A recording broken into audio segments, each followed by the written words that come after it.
এরকম বাঁকা ছবি কিভাবে খুব সহজে আপনি সোজা করতে পারবেন সেটি দেখিয়ে দেবো। কন্ট্রোল যে বাটন প্রেস করে একটি লেয়ার করে নিব।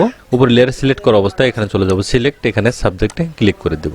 ফেসটাকে পুরোটা মার্ক করে নেবে, মার্ক করে নিয়ে ডুপ্লিকেট আর ক্লিয়ার করব কন্ট্রোল যে বাটন প্রেস করে দিয়ে।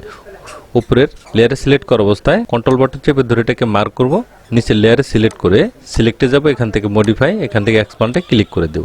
এখানে 10 রেখে ওকে করে দিলাম। চলে যাব এডিট, এখানে কন্টেন্ট অ্যাওয়ার্ড ক্লিক করে দিয়ে এটাকে ওকে করে দেব। দেখুন এটা কিন্তু ভ্যানিশ হয়ে গেছে। উপরে লেয়ারে সিলেক্ট করে কন্ট্রোল বাটন ধরে আবার এটাকে মার্ক করে নিব। উপরে লেয়ারে সিলেক্ট করা অবস্থায় এখান থেকে এডিট, এখানে পপে টপে ক্লিক করে দেব। এখান থেকে এক্সপোজটা একটু বাড়িয়ে দিচ্ছি, হালকা বাড়িয়ে দিয়ে এটাকে এই অ্যাঙ্কার পয়েন্টে একটি ক্লিক করে দিবেন, এখানে একটি দিচ্ছি, এখানে একটি ক্লিক করে দিলাম।